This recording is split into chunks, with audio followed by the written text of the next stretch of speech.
Hi, my name's Shawn Shaler. That guy spinning around in his chair is my friend Chris Ford, aka the Objective Geek of YouTube and Twitter. Finger guns. Pew, pew. Makes me think of that. I think it's a Hannibal Buress bit where he's talking about exchanging finger guns with another kid at the mall. Yeah, Like if yeah. somebody, like if a kid initiates finger guns, you can't just let that go. Anyway, the different. It's nice when we shake up our comedian references. Anyway, welcome to Avatar: The Last Podcasters. Today we are going to do the top 10 fights in Avatar: The Last Airbender. Specifically, Chris My top 10 fights in my life Chris going through. painstakingly accumulated the top 10 fights in Avatar: The Last Airbender, and I looked at it and I said, "Yeah." No, it was great. Chris, you knocked it out of the park. I You didn't hear me just now say that this is actually a top 10 of my personal fights in my life. Oh no, I thought you said my fights like my list. I was like, yeah, you did the work. You did great. I know. No, top 10 Chris fights starting. Wow, Chris, 6 of these are just with your sisters. That's not what I expected to see. That's true. There'll be if that was the case, there would be.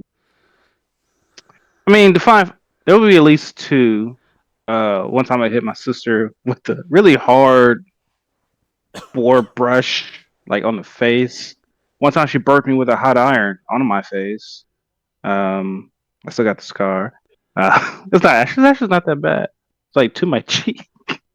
I Anyway, think uh, I think both those qualify. I think you exchanged like forcible contact. Like you didn't just chest up somebody like in a bar or in a softball game or something stupid. Like you actually exchanged forcible contact. That's a oh, fight these were different. These to were different. me. These were different.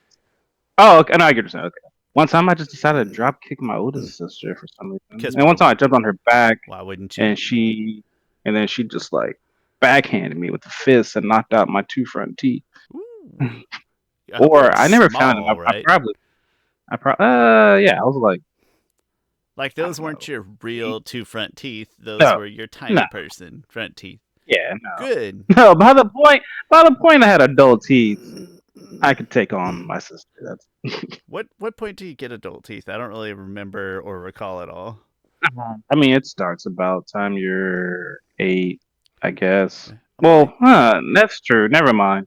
I'm only saying that It because just my depends, I guess. sister is 5'8", and she's 3 years older than me, so I feel like it would have had to be a while before I could have taken her in a fight. Like I think I would have had to hit puberty before I could have taken her in a Yeah, fight. no, yeah. I would have had to hit you, so that's a good point. I probably would have had my. It was probably was my two front ones because those typically are some of the first ones. One of those teeth she knocked out. Hmm? I probably swallowed them, And that's but why that one made number 3 in your list because yeah. of the swallow. Number number one, I know what number one would be.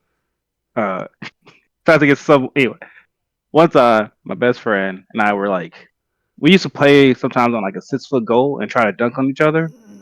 Oh, And I just those are some kept of my dunking best on him. memories. Yeah. And I just kept dunking on him. He'll try to dunk on me. I just block it. He started getting really mad to a point that he wanted to fight me. And he got in my face. And I said, listen, you got 3 seconds to get out of my face, so I'm gonna knock you. I'm gonna hit you. And I go 1, 2, and then I the two pause. And I go 1, 2, and he's still in my face. And he goes 3.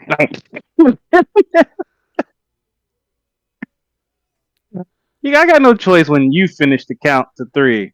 But Yeah, I that was, think that you're kind of was literally asking for it, right? we laughed about that later. Later. Yeah, later. My top one would be my oldest brother, and he was fairly drunk, so it's unfair, but he's also quite a bit older than me, and I was like maybe a sophomore or something like that. So, uh, I think that balanced out, like small Shawn versus drunk oldest brother. That'd probably be Mm. my top one. And then Jordan, I had to be careful with because Jordan, first of all, he was my younger brother, and I was a good older brother. I did not antagonize my younger brother. Oh, okay. And then also, he was like always very colicky and things like that as a baby. Like, I just, from the time he was born, he was like kind of not fragile, but I was just like, oh, that's a good, caring big brother. And he didn't start many fights or anything. But then, like, when he hit puberty, he just was instantly 3 He inches taller. taller than me and 40 pounds heavier than like us. What the hell? So Yeah. there's no good period of time with which I should have picked fights with Jordan. There was no in between, but whatever. That's fine. Anyway, aside from punching siblings, Chris, how you been? I've been fine. We all get along with our siblings now. Everything's great. They're nice people. Yeah. I do have a good relationship with my sisters. It's fine enough. I don't call them Likewise. enough. I I know don't we intend to all get on punch pretty any of my well. siblings ever again. That's how good my relationship is with them. Yeah. But also once I hit puberty, they stopped wanting to fight. Yeah, It's like, because guys, I'm I'm bigger now. Why did we stop fighting? are any of your sisters like particularly tall or athletic, or what are you dealing None of them with? are that athletic. My youngest sister, she's she might be my height to my annoyance. Oh, She's pretty tall for her. Even though I'm for sure that I'm taller than her, but there's certain pictures where she wears like on my wedding day, she's got a little wearing heels. platform and stuff. Yeah, but she's somewhere around my height. She's So, not. But they're all way weaker than me. It's not. It wouldn't be a. Them three could try to fight me, and I would probably. I don't know. That would be interesting if you all versus all three. three. Is this a repeat of our Team USA versus the World NBA question?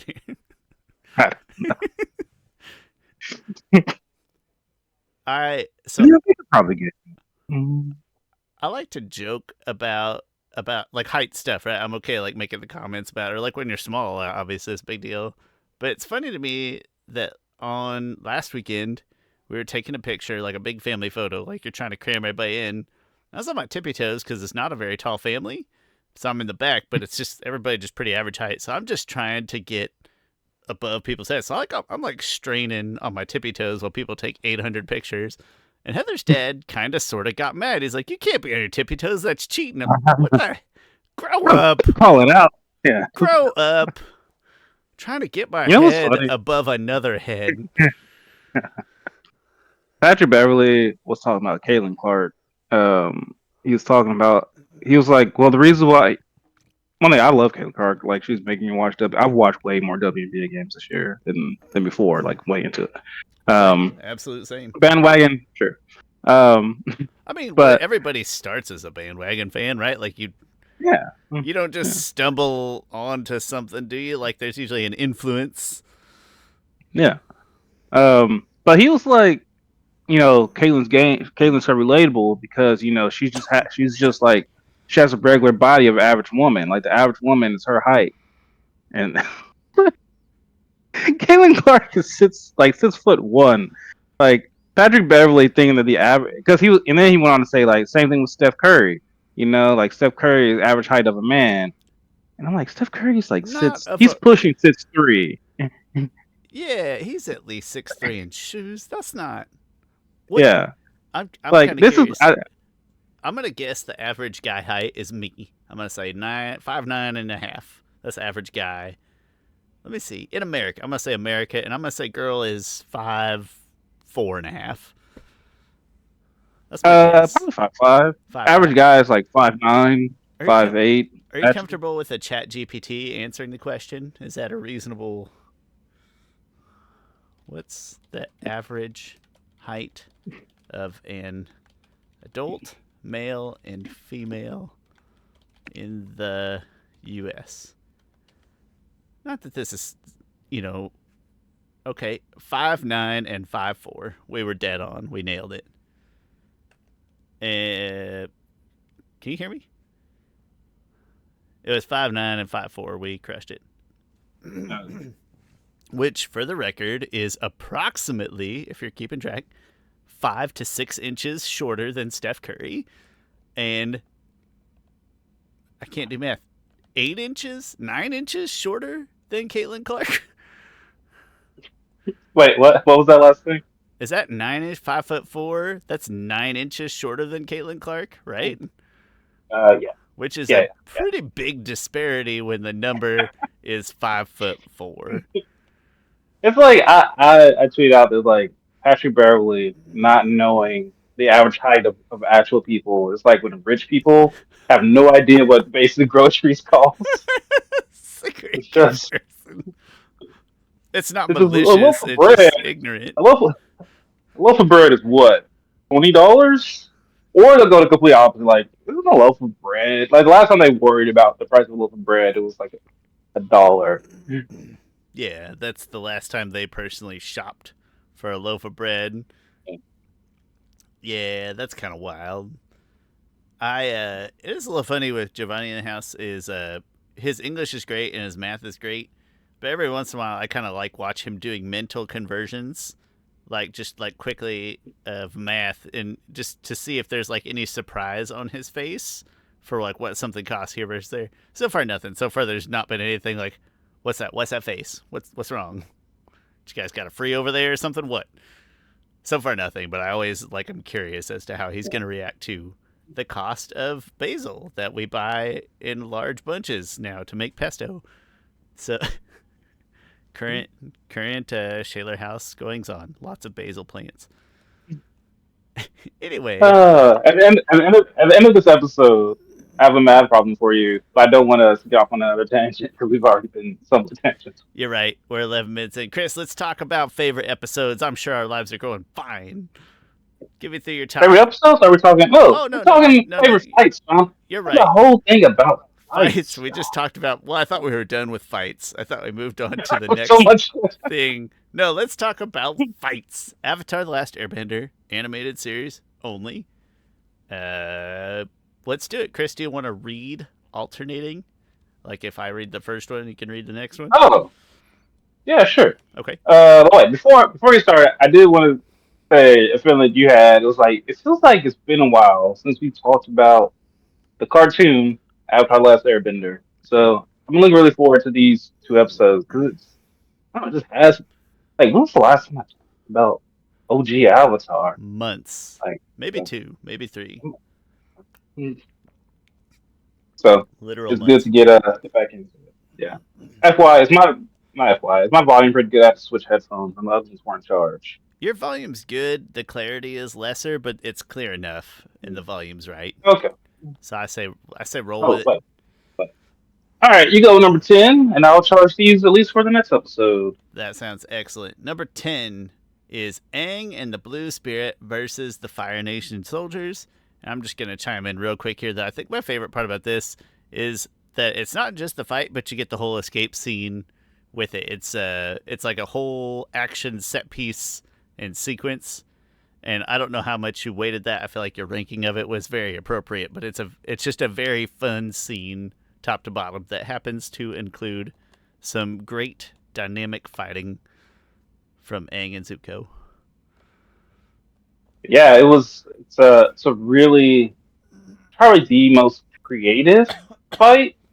Like, and there's a lot of stuff that I weighted um into this, and yeah, lots of stuff that I weighted into this. It was fight choreography, the stakes of it, just I guess extra S factor. And this one, I think definitely has some S factor in it because there's great stakes.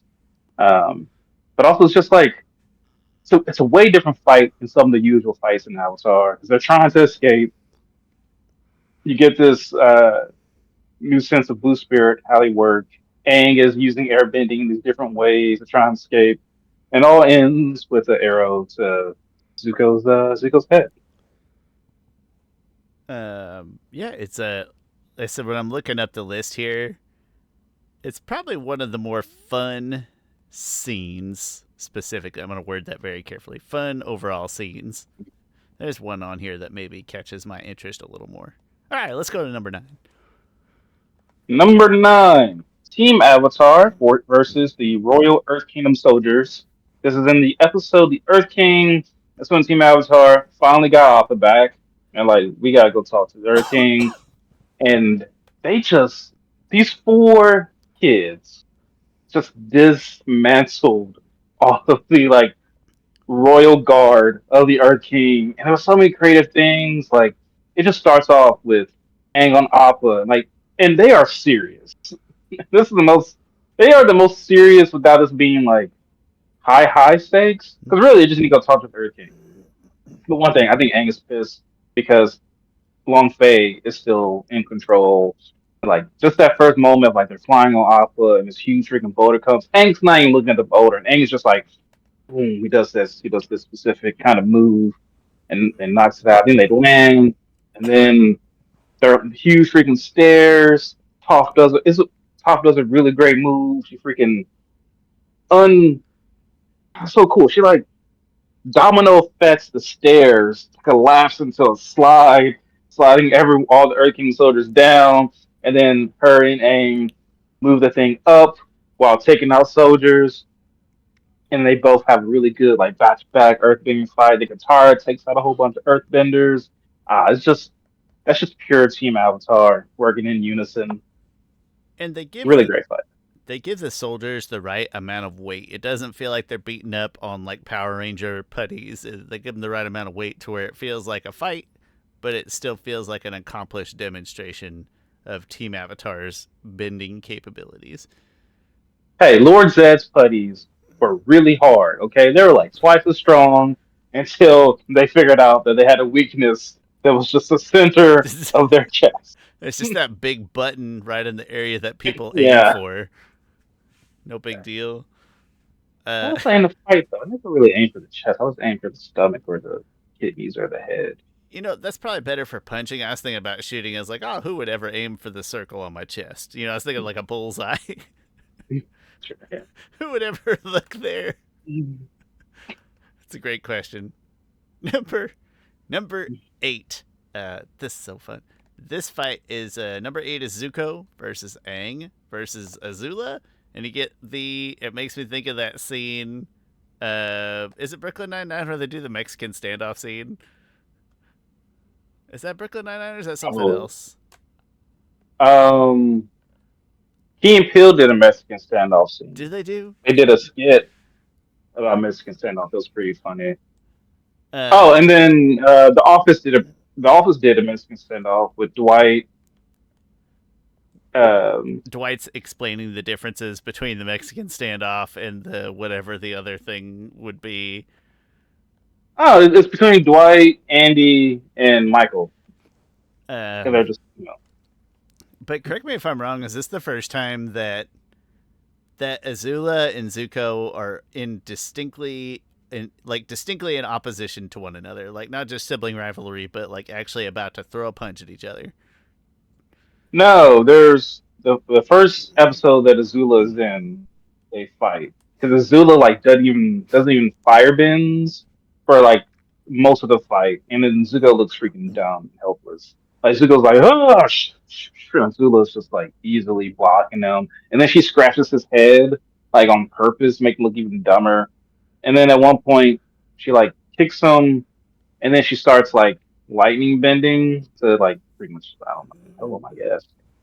And then Iroh redirects the lightning and then kicks her off the ship. I've forgotten all about that. Well, good for Zuko for putting up a better fight this time. Yeah, it's funny. They have fought 3 times, and Zuko does look better with each fight. So in Excellent. in the in the in the show, they fought 3 times. I believe it was 3 times. Yeah, when they first episode with Azula. Um, second time is this one: Azula versus Aang versus Zuko, and then the Agni Kai, which maybe we'll get to that later. Yeah, great stakes, tremendous tension. It feels like capturing the Avatar like right within their grasp is extremely high stakes for where it's placed in the story. And then, Yeah, I really love this fight because it's a 3-person fight, and Aang is tired. Like Aang is because this is in the episode The Chase when they get no sleep. Like that's part of Zula's plan. because He's of like, I'm Appa. going to just keep, Damn it, Appa. yeah, I'm gonna just keep on being on them. I can sleep because I'm in a huge freaking machine, but they can't sleep. She tires Aang out. Aang just looks like he's out of it. And this is the first meeting between Aang and Azula where she makes fun of Zuko, like puts her hand up. I have to find the avatar to gain my honor. And Aang is just like, huh? And then she's like, you can laugh, funny. Yeah, that Um, was kind of but funny. it's a really creative fight. And my highlight of that fight is when Aang runs into this building, and it turns out there's no floor underneath it. He's like waiting on an air scooter, and he's so tired, which is it's such a cool dynamic to add to a fight that someone's just exhausted. He's so tired, like he's on his air scooter, and Azula come in, she's about to fall, and Aang just waves at her as if like, oh, I won, like, but also I'm tired, and then but Azula adapts quickly because Azula does that, and she like go jumps to the side of she grabs onto the wall, and then Zuko chasing it after just falls straight down. Oh man, love that. That's a good Mhm. fight. Fantastic. Number All 7. right, number 7 is Azula and Ty Lee versus Zuko, Sokka, and Suki on in the episode The Boiling Rock Part 2. I really enjoy this fight. Um, man, could have ranked so many of these fights. Probably could have ranked a little different. But I enjoy this fight a lot because this is like the best fight with hand to hand fighting. Like Ty Lee versus Suki, got to see them just like get at it. There's little bending, but there's a little good choreography. Now that I think about this fight, I probably could have moved it down. Hmm, hmm. This might have been 10. Hmm. I feel like it's pretty Ah, appropriate here. I also feel like sometimes those episodes go by me like underappreciated in my own brain. Like we start talking about the boiling rock, I'm like, oh yeah, I love the boiling rock, and it never but yeah, quite comes up in like our top 10 lists or whatever. But I'm glad this one made it. I think the hand to hand fighting adds an extra dimension that we don't quite get anywhere else higher up in our list. Taking a real quick piece. yeah, Yeah, nothing as good as Suki and Ty Lee. Not at all. yeah. I And then think Azula does this really cool move where it looks like Sokka and Zuko are like, oh, never mind. This is the third fight between. No, actually, it'll be the dang. Oh, I forgot that fight. Dang it, I forgot that fight. It might not have made the top list anyway. Um, throwing I down the forgot old this fight. honorable mentions for the 2 spot. Yeah. They've actually fought like 5 times. And this is their third time fighting. Yes. But Zuko and Sokka like has Azula like against the ropes. Like Sokka's coming in with the sword, Zuko's coming in with the fire bending, and like this is probably the first time he's at like actually good, even though it's a 2-on-1 situation. But Azula does this move where she like drops to the ground, does a push up with her feet off the ground, pushes up, kicks her feet. She pushes off of her hand, turns her feet forward from the push up position, and then fire bends out. This is like one of those freaking impressive moves. And yeah, Excellent. Number 6, and I'm so glad that I get to talk about this one because it's one of my favorites, is the Toph versus the Earth Rumble. The whole. So I assumed that you mean versus the whole group, or are you yeah. referring to the larger sequence of just the entire episode? No, I was referring to specifically that last fight. I think this, as far as meeting a character, it's not the best character introduction to a character at all, but it is such a clear picture of what you're gonna get out of Toph. And even though there's let's call them tribulations because we never get trials without tribulations, or tribulations without trials. In between her actually joining the team in this episode, I mean, you pretty much know that that's going to be your bender. That's going to be Aang's Earthbending Master, and you see what she's all about right away in the ring with these, with the boulder and the other two guys. And so the stakes are different. Like, I think they're lower in the sense that you kind of know what's going to happen, but it's just so much fun. It's just a fun fight to watch. It's very creative earthbending. Obviously, it's the first time we've seen the blind bandit or a blind earthbender. Uh, that's so maybe more X factor than actual impact or actual stakes, but I'm okay with that. I love this fight. I love this Yeah, whole episode. yeah. I didn't approach it in a sometimes I approach things with like, all right, I gotta break this stuff down into this, and then and then weight it evenly or weight it however I want. I was just considering some of those things, but X factor for sure for this fight When just a good because fight, it's just fun. It's a fun fight. yeah, yeah, like Toph taking out all like several people in very unique ways, and like first she puts up the dust so that they're blind, and she reverses the tables on them, and just takes them out. I just love how Toph's earthbending is. It's so different from all the other earthbenders specifically.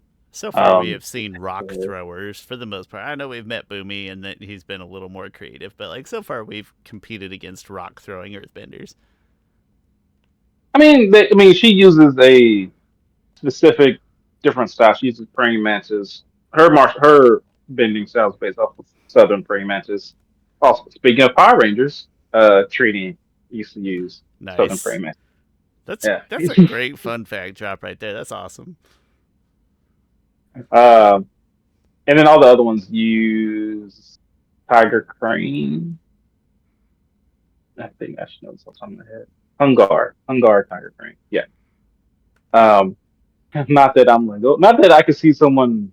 Actually, I probably could. If someone was fighting a certain way, I'll probably be If like, oh you yeah, that's Tiger Crane. if you got a good look at them, like if you had game film so you could pause it and look at certain stances, I believe in your ability to pick that out. Yeah. Bagua is really easy to pick out, and Tai Chi is easy to pick out. Tai Chi's super easy to pick out.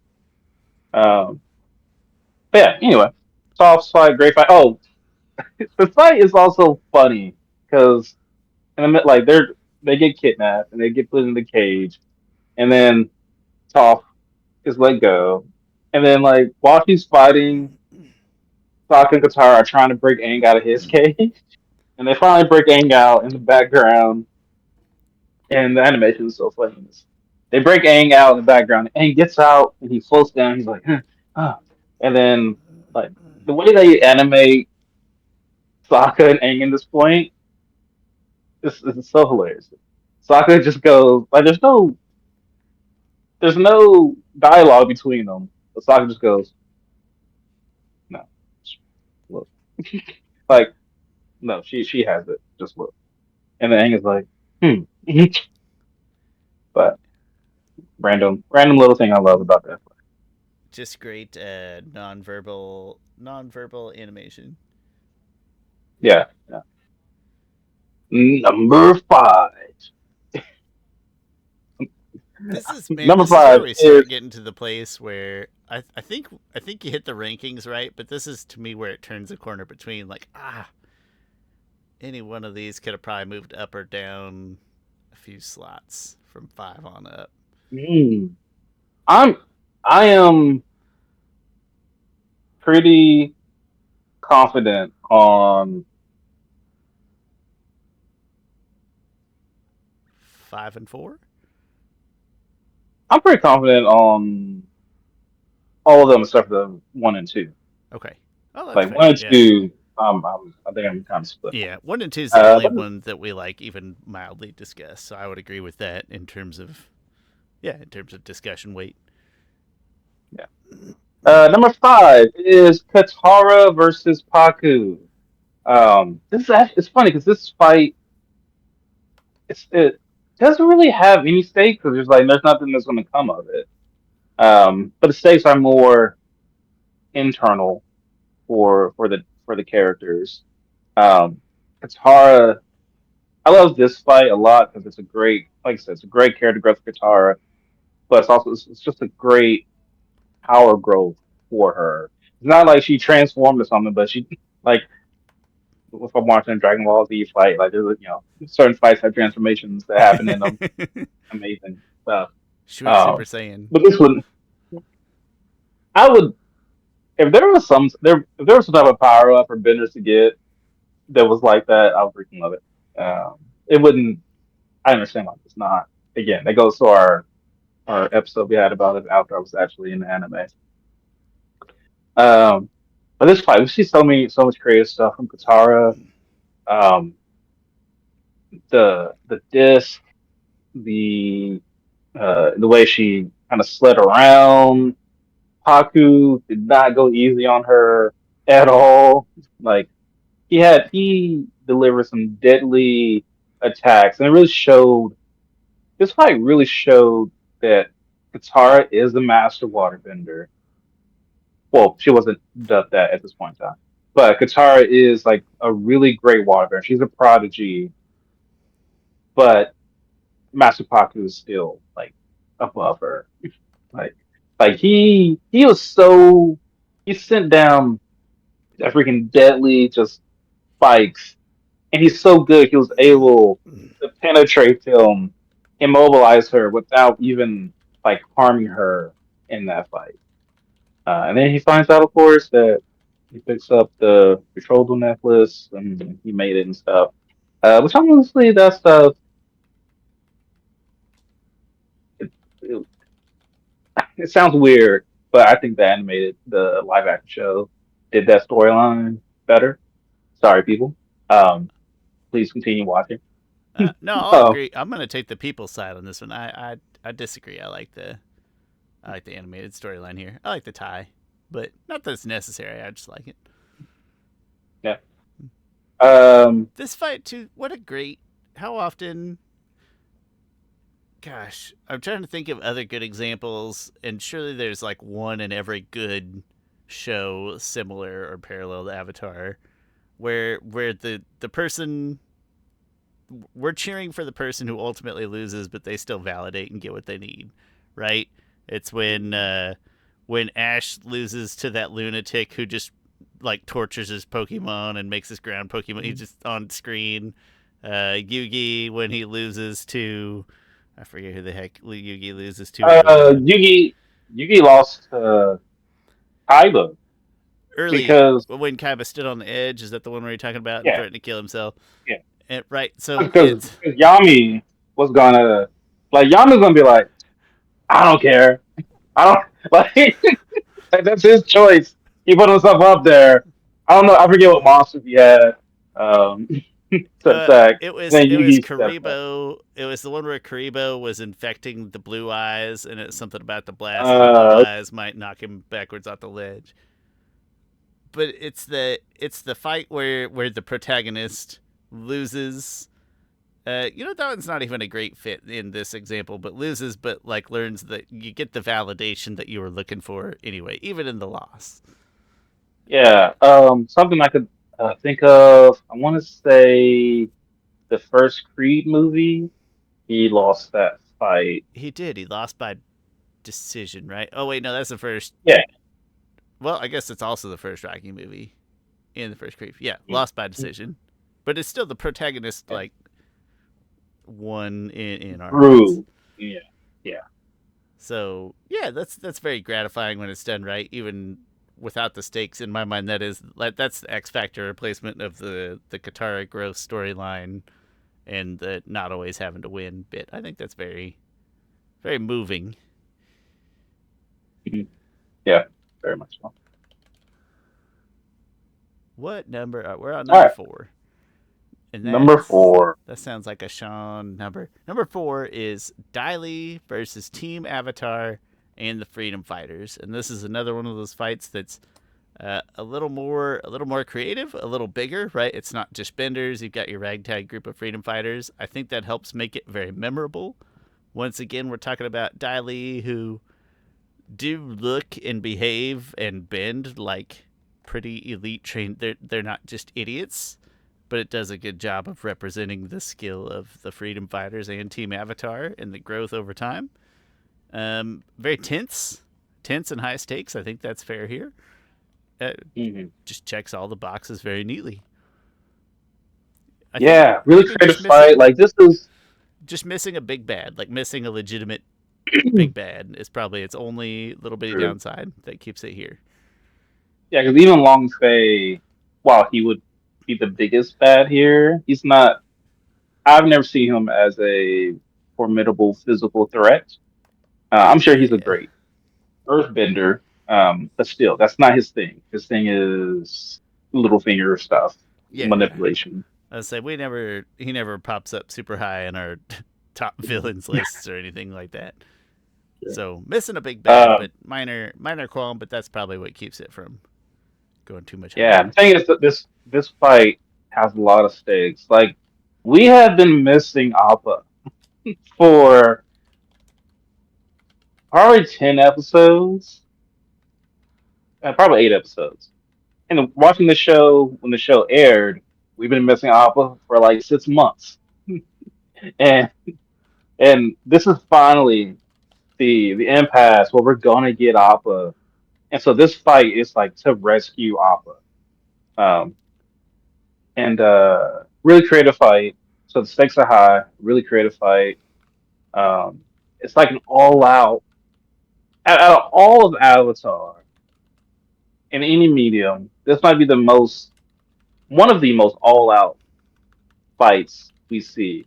You see different bending, you see non-bending, uh, long shot with the bow and arrow, jet with the dual swords, like really good stuff. Like they're helping each other out. There's one moment where Paul, two, I think this is the point, two Dai agents come at her and she like bends them away. Then she elevates herself up. Then a Dai agent tries to grab her, but then like Jet comes in, a hooks her. Like just so much creativity in this fight, and so many to have that creativity on for so many different types of benders and people. Really impressive. And then the fight ultimately ends with like death. So like this fight, it didn't. The stakes were raised even more that oh someone died in this fight. Not that not that many fights now Avatar leads in death. I can only think of two. Three. Three that ends in someone actually dying. And all of Avatar books, that's probably not right. I feel like That's that's a definitely little not right. short. One, two, That is short. Because my head went to I Kyoshi can think of when at she least killed, four without trying terribly hard. and then yeah, then there's another one, and yeah, I don't want to say. Um, but um, But also, those that tend to there's be the most awesome fights. I want to say at most no more than 6. I think yeah, because you It's have as good a Korra guess as versus I can think of without a Google and a note taking. Korra versus Unlock. She ended up killing Unlock. Jet dies. Uh, Kyoshi kills that yellow neck guy, and then the novels have probably like 2 more between the 5 novels. So probably no more than 6 or 7. That seems reasonable. Oh, well, wait. Yeah, if I count Asami's dad being killed in a fight, oh, that's not really a fight because he's not fighting in that situation. Anyway, death That and actually fights. sounds like a fun episode someday. Is like every Avatar fight where somebody dies. Yeah. Or just have we ever ranked the deaths? No, that sounds morbid. It But does, but whatever. Oh, that's too bad. Anyway, yeah, that sounds like a solid episode. I absolutely would. I think that's gonna make my list here. What number? That was number 4. Okay, go ahead with number Oh, 3. number three. All right. Number three. It is Zuko and Azula versus Aang and Katara at the Crossroads of Destiny. This fight had me, I think, on the edge of my seat from before the fight started because Zuko comes in and you're like, okay, he's finally going. He's finally going to join Team Avatar, and it's just like, nope, he attacks Aang. You're like, oh my gosh, you freaking idiot. It's funny. I've been doing a lot of research into different writing techniques and like story techniques and story arcs and stuff. And one of and Dan Harmon's Circle Story. Um, it says like it first starts off with the protagonist wants something, and then of course it goes over like a lie they tell themselves as part of the art. Eventually gets to the point where like the antagonist gets that thing they want, but then they realize they really don't want that. I'm like, oh, okay, that's applied to Zuko here. Like he gets what he wants, and eventually realizes, oh, this isn't what I want. So I know he had to go through that, but I was very mad at Zuko for like weeks after that fight.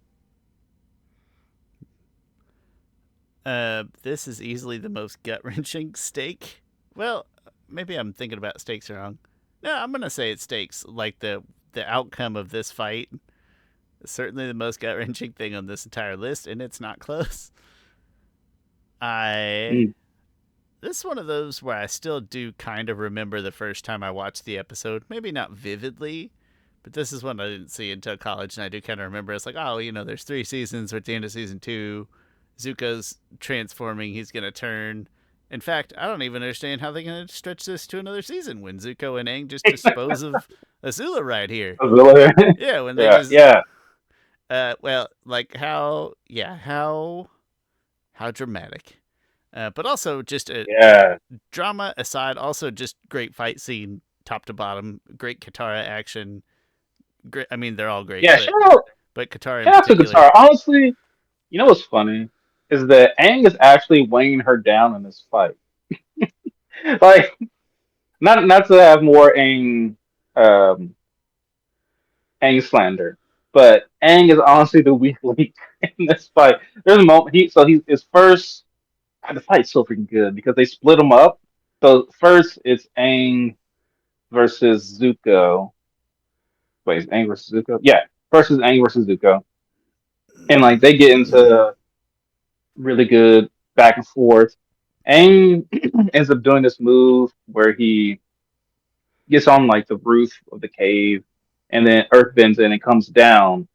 But he comes down so hard that he comes down on Zuko. Comes down on Zuko so hard that he actually damages himself more than Zuko. Like they both get knocked down, but Zuko gets up first.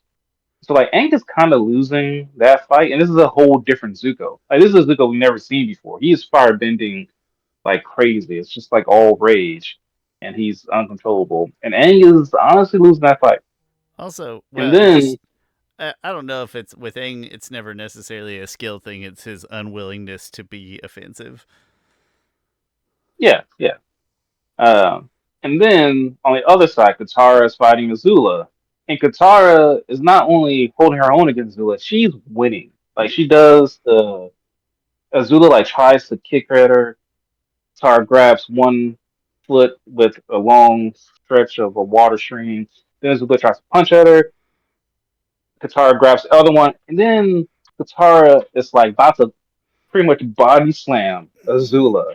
But Aang didn't hold up his end because Zuko got away, and then right when Katara's about to body slam Azula, Zuko comes through, fire kicks the water thing, detaches it from Katara, so she can't have that like final blow against Azula. And then it's Katara versus Azula. I'm sorry, then it's Katara versus Zuko, and she's holding her own against Zuko. And then it's Aang versus such a good fight. Like it goes, then it's Aang versus Zuko. I'm sorry, then it's Aang versus Azula, and even Aang is kind of losing that fight. It's weird to say that Aang is the weak link in this fight. And usually he's not the weak link in any fights. he's definitely not pulling his weight here. And this might be peak Katara fighting. Maybe very last, maybe finale notwithstanding. This might be peak Yeah, but Katara. even that one, she kind of won off of luck, and this is just like just pure skill. Yeah, Like she's yeah, great. not more luck, but she won by outsmarting, but not out healing like Yeah, she is in this fight. And then the fight kind of ends when all the Daily agents come, but I'm gonna just stretch it forward. Then Aang finally is like they're up against the ropes. Like, all right, I'm going to the Avatar state, and now he has to sacrifice Katara to master the Avatar state. And he goes into the Avatar state. Katara's looking up all proud, like he actually did it. And then he just falls. The freaking inside the Avatar cerebral dome. They should have a name for that. What would the name be? You know when avatars can see themselves, but and then that freaking imagery job is like, brr, and it's like, holy crap! What is no?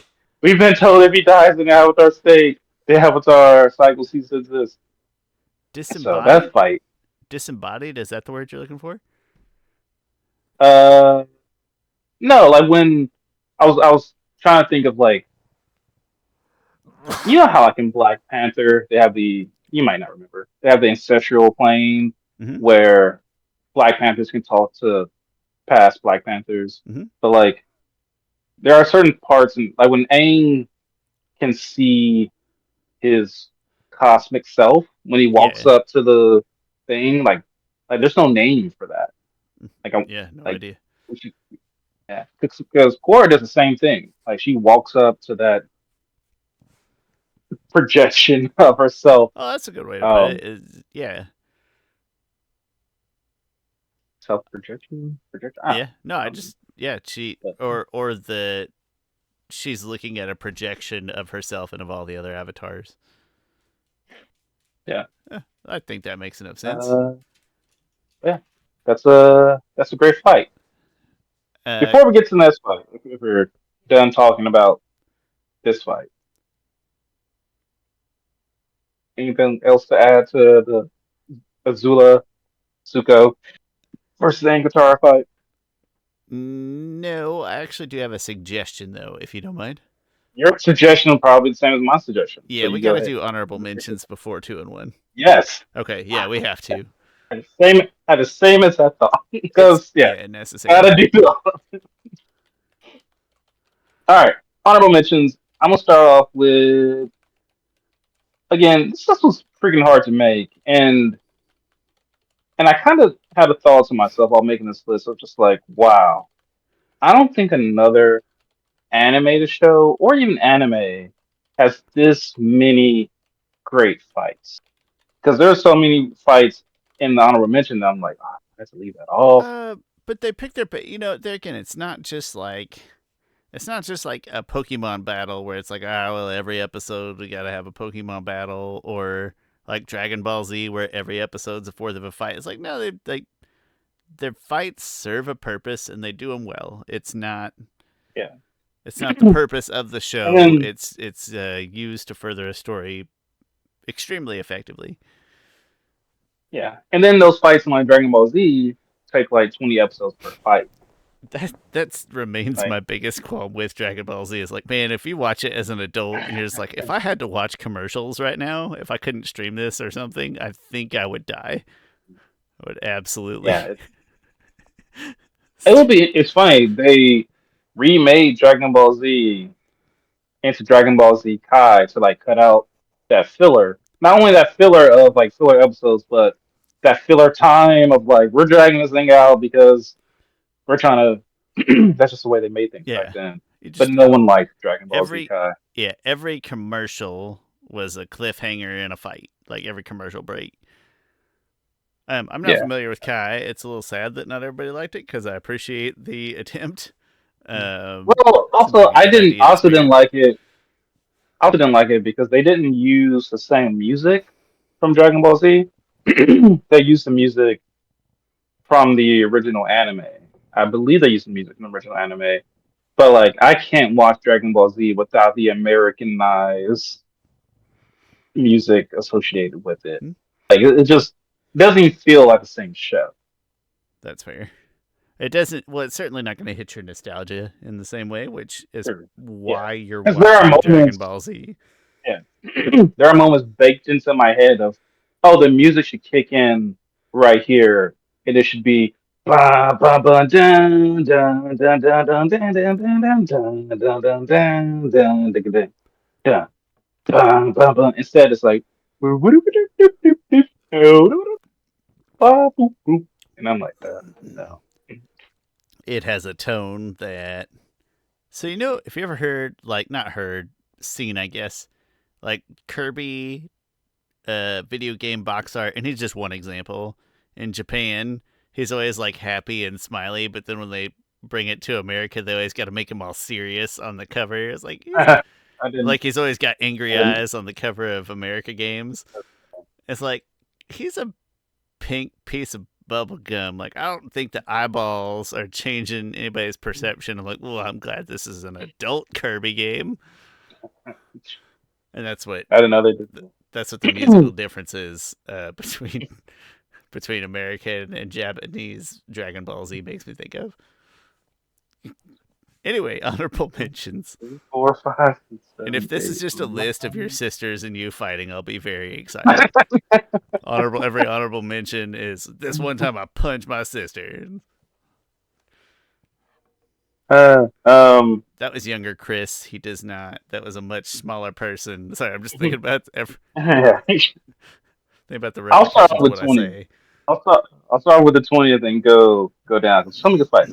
But I'll go fast. Okay. Okay. Um, Aang versus Zuko in the episode Bottle Water Tribe. It was actually a pretty creative fight, even though I don't like that episode that much. Yeah. Fair. Azulo versus Zuko slash Iroh in round one. I explained that earlier. Mm-hmm.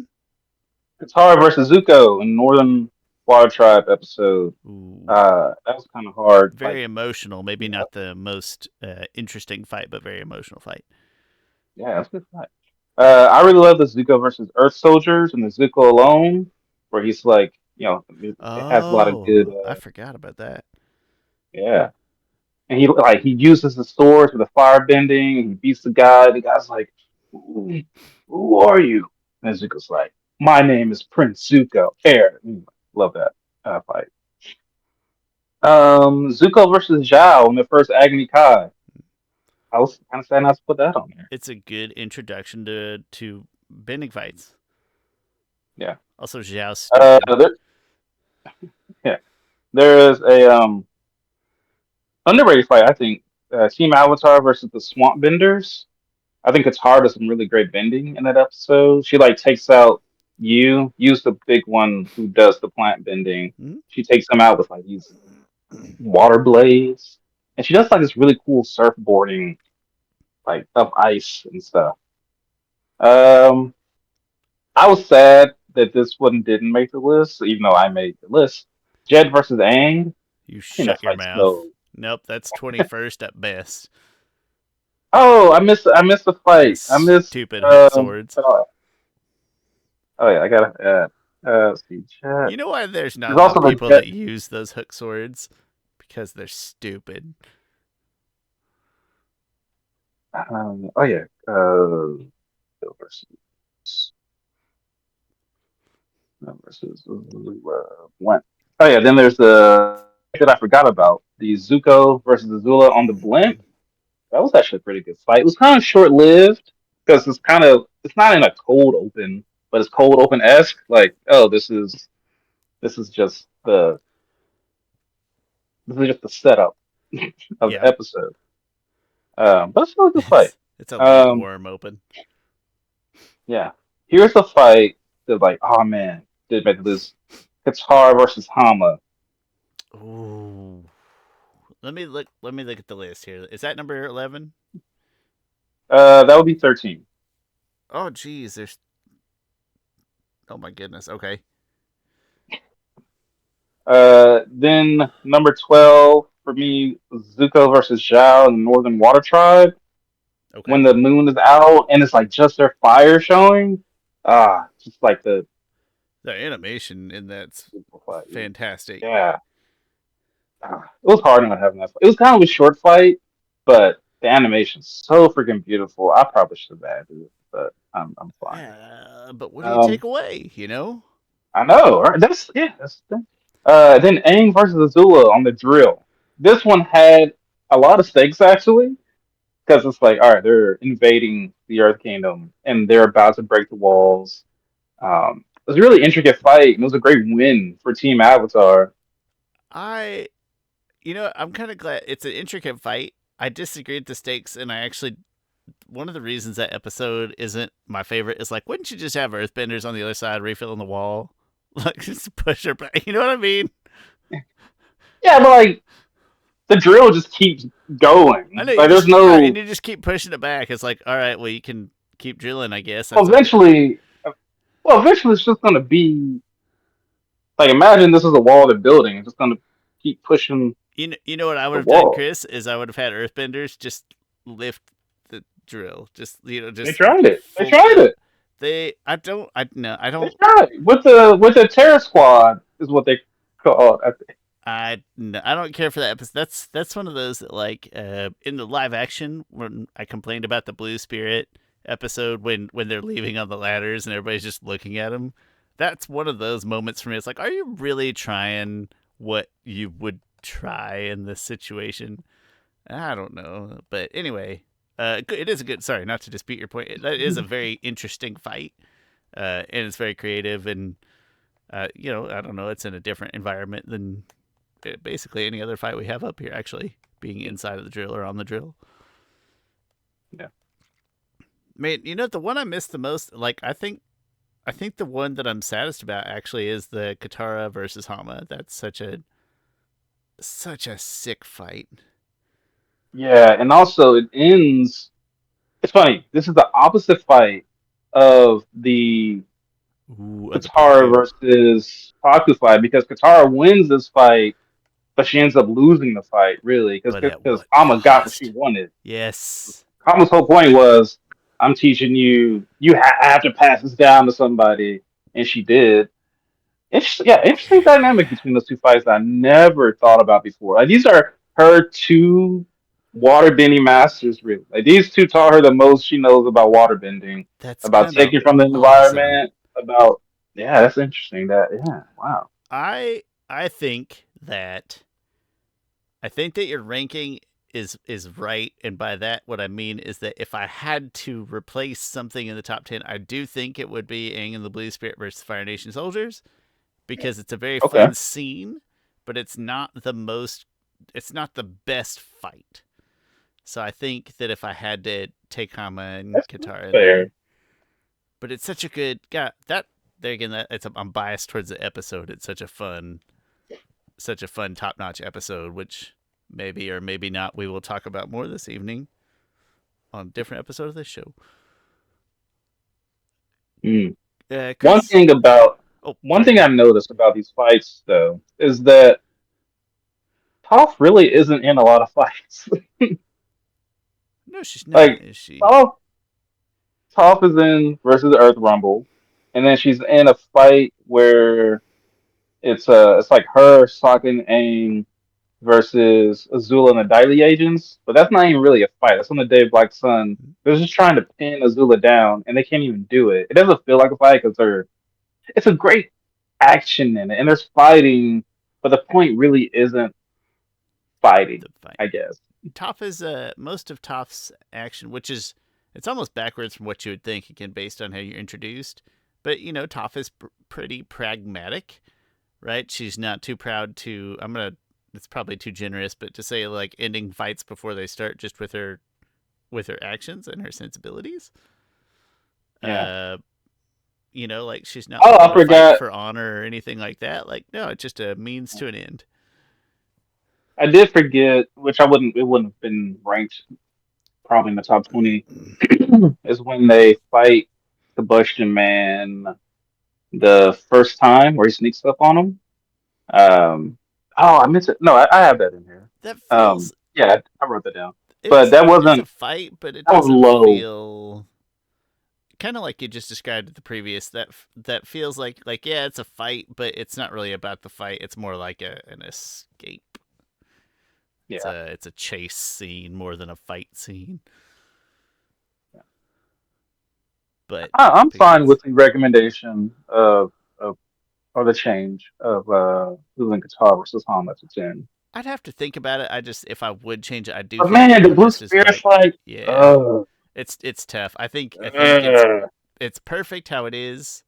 If I had to stuff Katara and Hama in there just because it's awesome, I wouldn't overthink it and be like, well, maybe I picked this one. No, I would take off the number 10 one because it was placed correctly.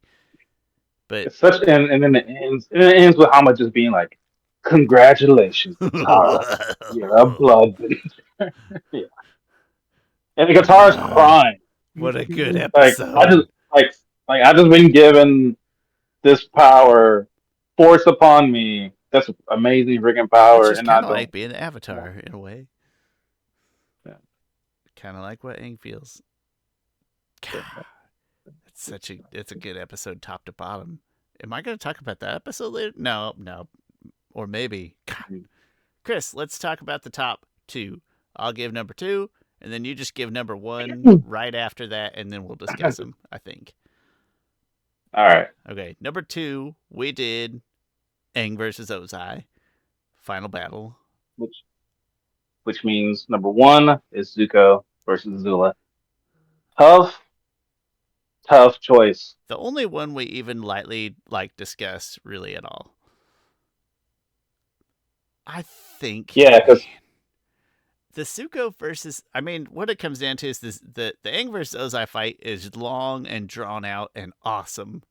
The Zuko versus yeah, Azula fight is so much more emotional. It's so much more mm-hmm. So much narratively. build up to it. Yeah, narrative. These two characters are like has so much history. It. I don't know what else to say other than Zuko versus Azula is so gratifying. Like Aang versus Ozai, I think you always get the sense of you know I didn't know Aang was getting energy bend, but I didn't ever have a doubt in my mind that it was going to turn That out he's that on. Aang was going to be on top. But there's something about the Zuko versus Azula fight that's so gratifying in terms of the character arc and seeing Zuko finally be what you want Zuko to be. That is probably what nudges it above to the top spot. It's One, the ultimate crowning achievement for his character. yeah, one of the things for that fight that it artistry wise, so much creativity was done in it. Like Jeremy Zuckerman, instead of having this bombastic score with it, he just brought it down. Was like, I just need like three instruments. Just like it just added so much drama to it. And then like there was a story within the fight. Like Azula starts off just being like unhinged and stuff. Zuko being like so sure. This is the most sure this Zuko has ever looked. Sorry, this is the most sure that Zuko has ever looked.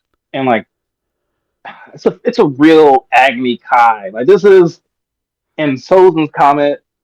It just put Sozin's comment was on full display to see like, oh, this is them at the most powerful that they could ever be. Like the fire bending was insane. The blue with versus the Yeah. red fire, It's Harry and then we got versus Voldemort. It's two ultimate yeah, evolved Digimon. Like they're at their peak.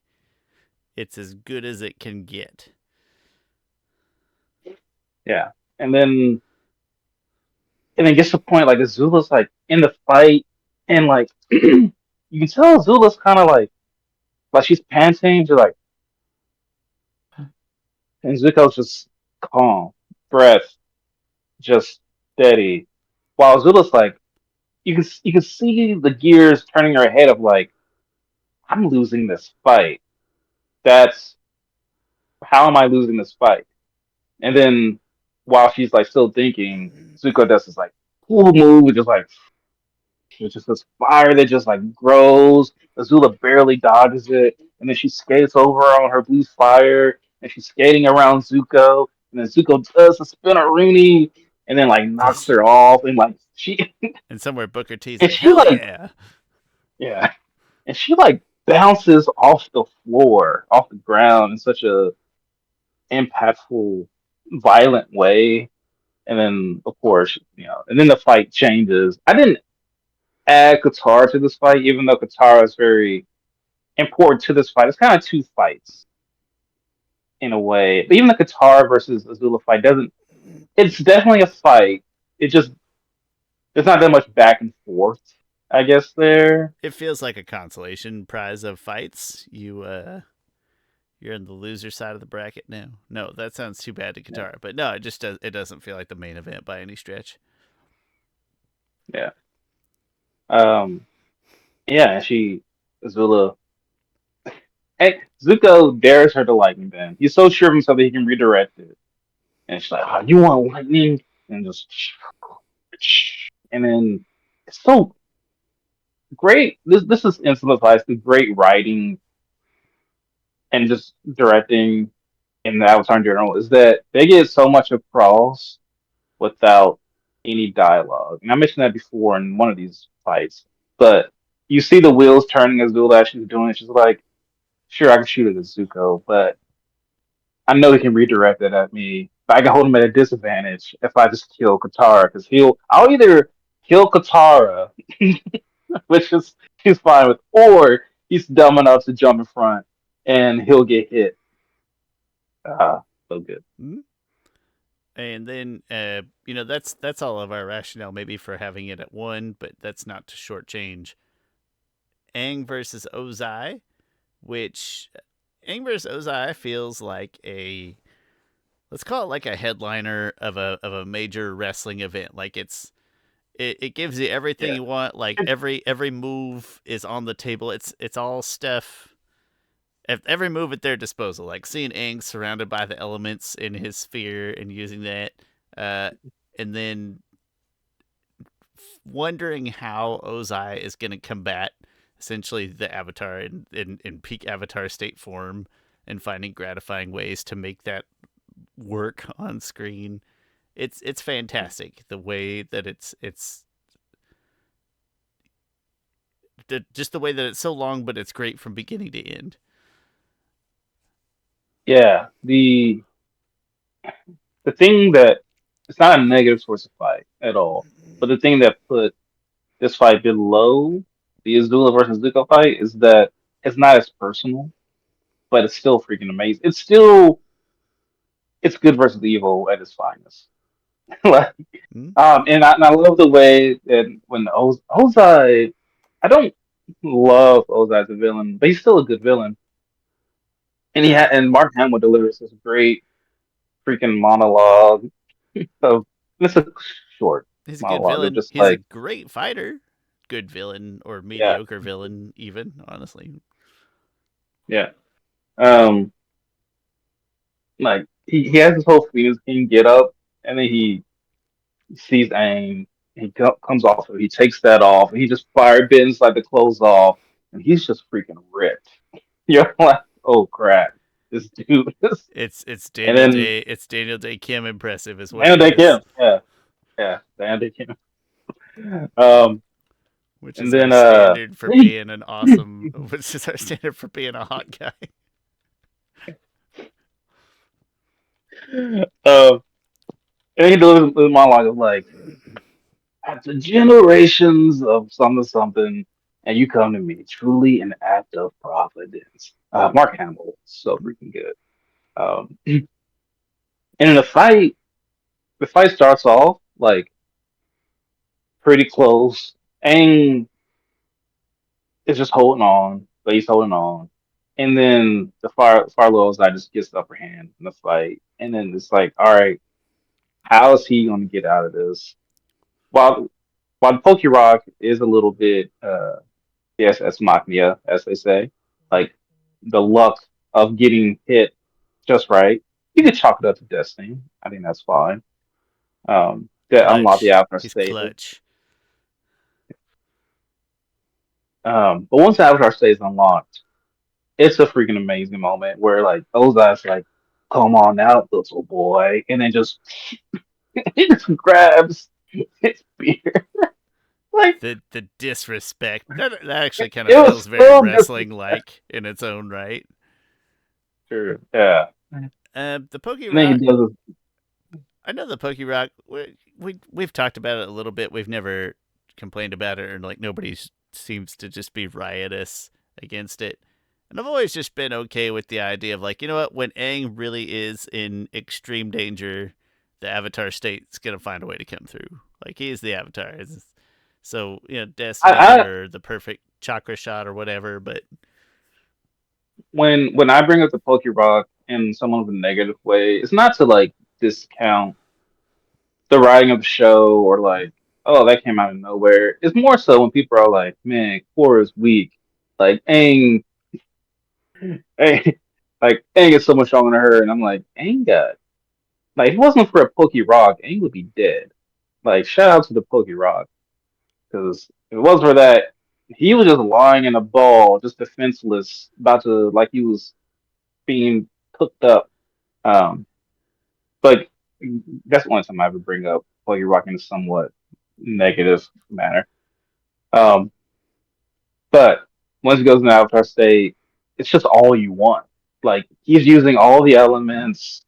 He's freaking just using them in different ways. Like he uses the earth bending as like almost shooting bullets, like automatic bullets at Ozai. it's finally Just in Aang the sound using every design. weapon at his disposal. Yeah, yeah. Not murderously, but And then offensively. yeah. And like the fight is just big. This is this fight and the core versus the here fight are like the biggest scale of fights. Even though I say this knowing that when Korra turns into a giant version of Korra versus when Avatu, while that is also big, that is literally bigger scale because they're on the same scale. It doesn't feel that big of scale, if that makes Yeah, it just that feels more sense. just like a general kaiju thing, like two things not of this Yeah, world that happen to be really big yeah, fighting on this world, which is fine. yeah, But it doesn't have the yeah, same impact as two Caitlin Clark and Steph Curry sized regular humans duking it out. yeah. Imagine if the average height for a man was 6'3". I would be so short. I know. It just makes me sad to think about. Yeah, I would be a short king. One thing, one time Mo made me mad. Mo was like, "Chris, you're short." I'm like, "Mo, I'm not short. I'm average height. You're 6'8", and I'm sure other people you know are." You should be like, Mo, you're short for a college center. What do you want? Yeah. Although D3, I think he's probably or D2, Washburn D2, is D2. two. D2. Yes, I Yes. should know that because I went to Pitt State, Oh, yeah, and they're in yeah. the same. Yep. All They're in the same four. division. Kansas has no D3 schools. We got D2, no FCS, no D3, just D2, and then Haskell, NAIA and JUCOs. Has- Haskell's a D2. I guess so. No, Haskell is NAIA, I believe. Oh, okay. I think. Always forget it. I might have to Google that one, but anyway, yeah, take that, Mo. I miss Mo. Hope he's doing well. I And talked to him recently, randomly, about a math question that I'm going to bring up later. I see Drew Armagast about once a week. It's just one of those random things. Like, He's probably making a bunch of money at the Fed. How much money can you make working for the Fed, Federal Reserve? I don't know. Not I think he's like they're a private. manager in the Federal Reserve, so maybe something there. Not sure. It's still a government job, right? It's a federal government job, so I'm sure it's got Sure, limitations. probably have good. Yeah, yeah, exactly right. Would have. They'll probably have good benefits. Like his retirement's probably great. Yeah, which good for him. Good Yeah. for him. Anything else? Oh, the fight. See, Aang did this one move with like his arms like this, and then like the freaking pillars of earth crash on Ozai. But Ozai barely dodged it. But it almost looked like Aang was the epitome of the earth, or like almost like the Earth was all of the surroundings, the whole environment was his to play with and to toy with. Like he was the puppet master of all of it, which just showed just the scale of his power. And then it ended with him going like, "Fire Lord Ozai, you and your forefathers have disturbed the balance of the Earth for too long. Let's pay the ultimate price." It's like, holy crap, Aang is gonna kill him. Like this is execution mode. And then it ends with him not being able to do it. Aang finally controls the Avatar state for the first time. And then Ozai's like, even with all the power in the world, you are still weak. And he goes up and Aang uses the seismic sense from Toph. And Sound then way like more that was a really immature cool because I moment. would have carried out like what Aang did respectfully. Well, maybe not. I might have killed him, but I would have at least like punched him in the face while he's incapacitated or something. Like, all right, Yeah, no, I'm not just gonna sit there. yeah. I'm yeah, that's If he's gonna be dropping that kind of smack after I energy bend him, I'm gonna at least take a free shot to the dome. um and then he takes his bending way, which is really cool, Hmm? really great scene. Um I've never had issues with that writing. Some people do. Eh. Um There's probably something that could have been better written, but I wouldn't. I don't think I. I don't think It's such a good I would have Aang, changed such a good Aang solution. I'm completely gratified by the ending, even if it's not the type of it. Airbender Avatar that I would have been. It's funny. Yeah, I think people have an issue with it because it came out of nowhere, just like the Pokey Rock. But this is even more so like energy bending. What the heck? Like where? Yeah, that's what I'm trying to decide if I maybe would have tried to name it differently, but I can't think of anything else that I would have named it. But I'm okay with the idea that like Aang experienced having his chakras closed off and losing his powers being a at least a mild inspiration for the idea. Maybe I would have renamed it, but if I think of a name, that would that would inform my decision. But anyway, Chris, we've been going for an hour and 16. You've got a math question. Holy crap! I know, right? Well, we Holy talked a crap. lot about Man, finding somebody. while we're going through this list, I was like, oh, we're going through this list fast, and then all this time. That's the top 10 effect of like getting to the good stuff at the end, though. That's true. Yeah. Math question. All right. Math question. Solve this problem. I will. You can write if you want. 100 divided by 4, open parenthesis, 2 plus 3, close parenthesis. Do you mind if I type it out? I thought I could picture it, but So 100. Yeah, no, type it out. yeah, 100 divided by 5, open parenthesis, 2, No, 100 divided by 4, 4. open parenthesis, 2 plus 3, close parenthesis. Okay. I'm gonna say out loud as I go that you do parentheses first, so I see 5 that's inside of there, and then you do division multiplication just in order. So 25 times 5, 125. Interesting. See, I was taught same thing, PEMDAS, all right, parentheses I first. couldn't remember the acronym, but yeah. Okay. Thing I know the acronym. Like I'm familiar with. I remember PEMDAS.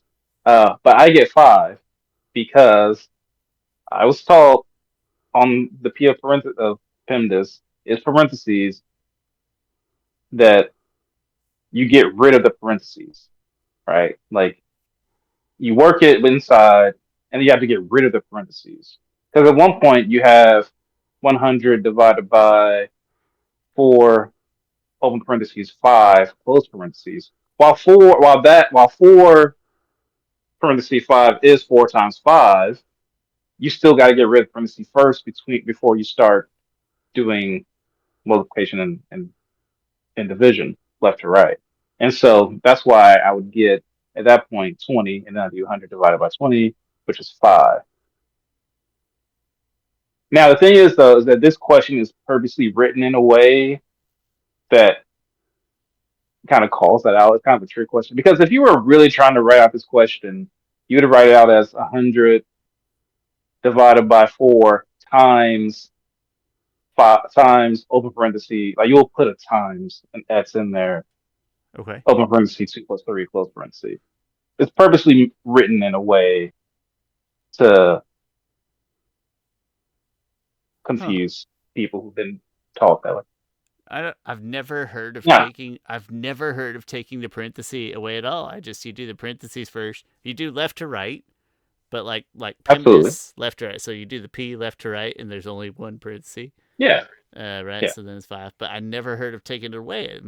At my point, it's like, all right, well now you got your 5 in there, and then you just left to right with your multiplication division. That's wild. No. Huh. The thing is, I apparently I was taught wrong. And one thing people are annoying me on the internet because they're like, Yeah, the internet's they're a like, terrible they're, place to learn things and answer questions. well, they're like, guys, the answer's always been 125. You guys just weren't paying attention to class. So I'm like, no, I make great grades in math. I do math all the time. I was a top 10. I have a 3.6 GPA in finance. I know math.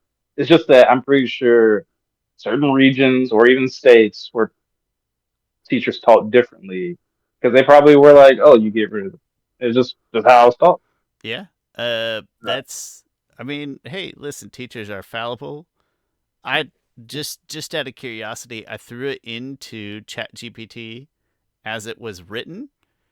And again, not that Chat. I say this all the time. I love ChatGPT. ChatGPT is the new Wikipedia. It's the starting point, right? You're not. It's not the definitive thing, but it's your starting point for the next thing. But it did solve it. This even without the asterisk, like without the times, it solved it the same way. Like it just interpreted that in the order of operations. Still, I've never heard of taking But out the if you, parentheses before. but if you put 100, if you put divide by, as in like if you write out divide by, it will give you 5. At least I've done that 100 before. It will give divided you 5. by 4 times 2 plus 3 in parentheses. Yeah, it gave me 5 one time, but the last time I did it, at first it Because gave me well, 125. because it was Then I right. It wrote was it out. interpreting that is 100 Exactly, but the division, over top of all of those things, right? So it yeah, was putting the 100 at the top on the top in the numerator, and then it was putting the yeah. 4 times 2 plus 3, like the way that you wrote it. I understand why it interpreted it that way. But that's division though. So that's also division. Well, But also, but if you write, so like writing it out left to right, and it's probably why you write equations using slashes instead of like putting the 100 as a numerator, as a fraction over top of everything else as a denominator, uh, because that is assuming that you're true, dividing by 100. like scientific equations, you don't see You would, the division symbol. yeah, you You wouldn't, only see like a fraction. Yeah, yeah. So that's kind of interesting though, but just like yeah, minor semantics. but I also like one thing we're talking about these arbitrary rules that we assign to. Like if everyone was like, oh, just do it the way that exactly how I said, oh, you work out for the. So a lot of it's just meaningless, and also it's different. Other countries will solve this problem differently. Um, but also, I would more so argue for getting rid of parentheses because you can work 4 open parenthesis 2 plus 3 close parenthesis. It's the same as open parenthesis. You can put the 4 into it. You can put the 4 into parentheses. You could do 4 times 2 plus 4 times 3. You Like that's how you could, can you work an could, but algebra then you problem. worked out, of order because when you get to multiplication division, the 4 is not in the parentheses, so you can't. The 4 Yeah, would but have to it's a be divided property by the of 100 the first. but it's a property of the parentheses Nope. is what I would. Nope, because 100 divided by 4 is the property of the parenthesis, not the 4 by itself. Because you have to do the 100 divided by 4 before But you we're can just apply the. saying that. But we're What's just saying that because that's what people. well, That's what the. okay, but that's what is established by That's what I'm saying. It's all arbitrary. It is an arbitrary rule. It is a rule. There's a right answer. It is an arbitrary rule, but it is a rule that has been established. Man. There's a right answer to that question. But if someone was like, "Oh, actually, you do have to work out the parentheses," I'd be like, "Oh, okay, I get it. You just picked one way to go about it rather than the other way to go about it." If someone came down and was like, if Albert Einstein was like, "Well, actually," I if he came back from the dead I would and was like, no. "Everybody, listen to me." No, I would make him write it out, and then I would solve it using the established rules that we have based on how he read it. But I would make him. I wouldn't make him say it. I'd make him write it in proper notation, and then there would be an answer just because it prescribes to the rules that would. I mean, every number is just arbitrary, a Sure. sound that we assign to an idea.